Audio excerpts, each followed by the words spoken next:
What harm we do to ourselves when we fail to notice Lazarus, excluded and cast out.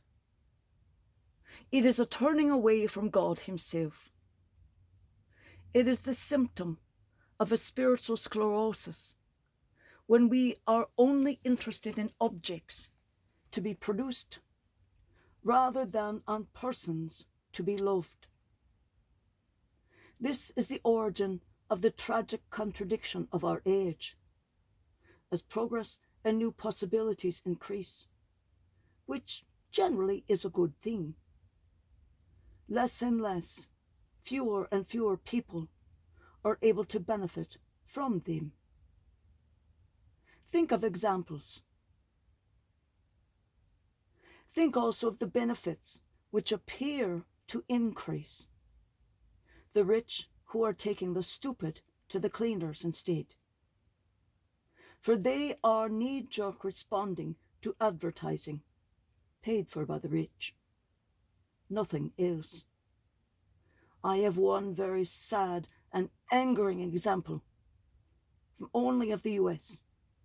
The rest of the world has no such example. This massive example is where in the United States, everyone wants something that's labeled new, improved, never before used. Hint, if it says never before used, that doesn't mean it's good. Rotten meat says never before eaten too. US citizens always demand anything and everything in medical care that says, no, look at this over here, ha ha ha, dancy, dancy, dancy.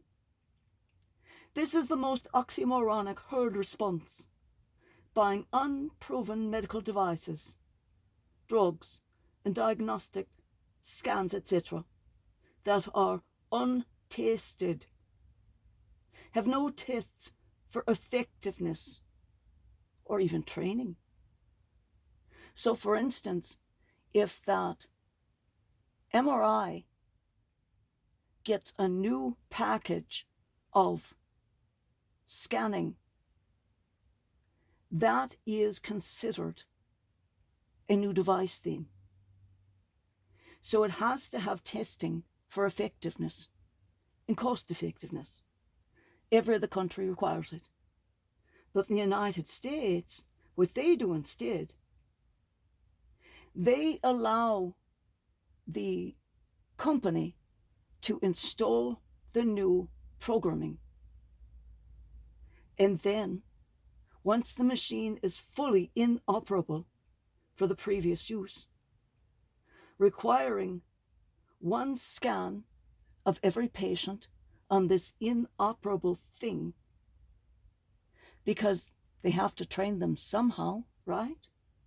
And then a second scan on the old device, so that if by some chance they get an actual result from the new machine or improved machine, they can compare them.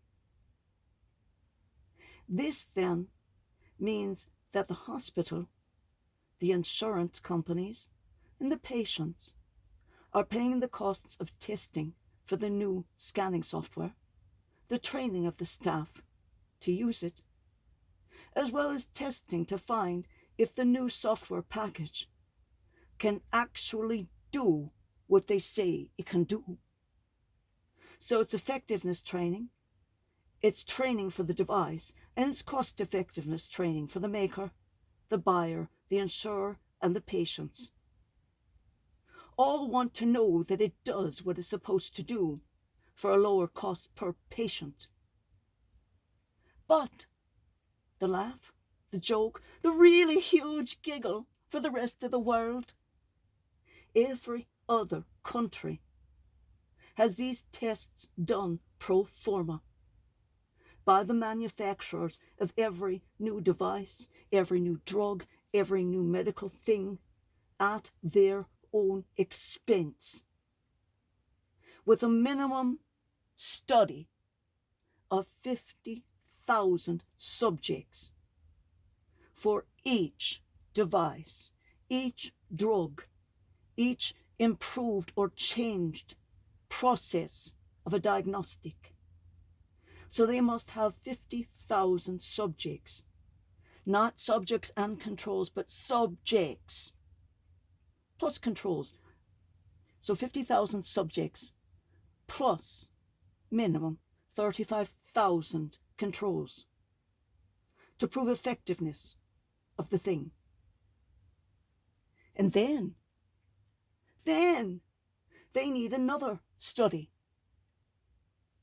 to prove cost effectiveness. So they must prove that it does what it says it's going to do.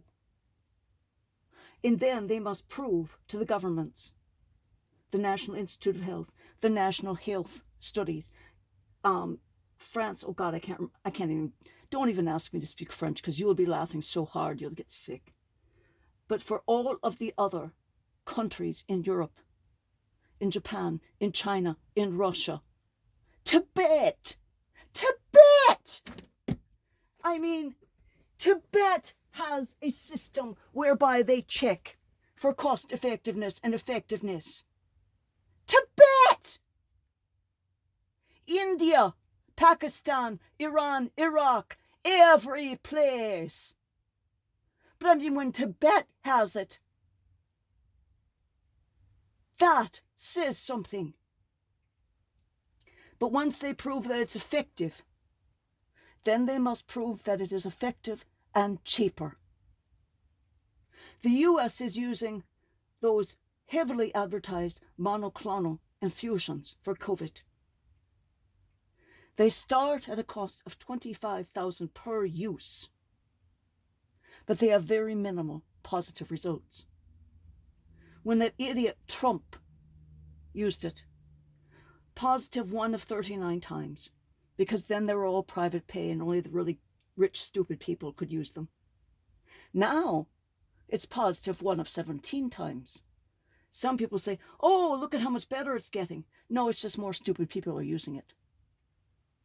The more stupid people who use something, the more people will have positive results. If you shoot a gun at a crowd, you're going to get more people shot, even when you have a horse pulling the trigger, simply because you have that many more possible people to hit. When you have only 40 people potential to be hit, and the horse is still shooting the gun, the likelihood is 1 in 39, because there's only one idiot who's going to walk in front of where the gun is pointing. Trump, if only. How much better are the investors doing for the monoclonal infusions? The return on investment is 47,000% for those who got in at the beginning. 47,000%. Because the original stock option or the original certificate was $5. It has split 112 times,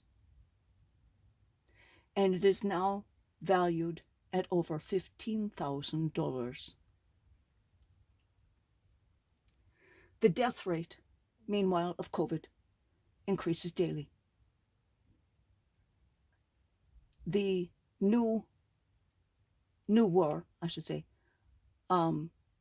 variation is starting to pair up with Delta, because the newest variation doesn't have much viral load, but what it has is the outsides of the viral cell have more of the what's called prickers, so that they can grab onto a cell and take it over faster and more efficiently than any other COVID variation That's why it's infecting more people.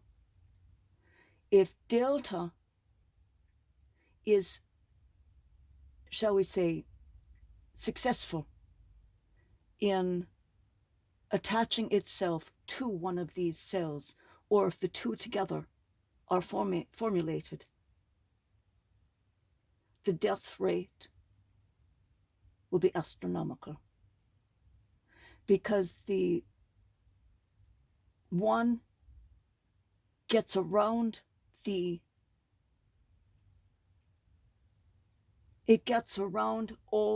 the various different booster shots and vaccines, because it just overwhelms it. It sends 45,000 cells at one cell. Just like a horse shooting at all of the people standing in the paddock. This is the reverse of all of the people in the paddock shooting at the horse.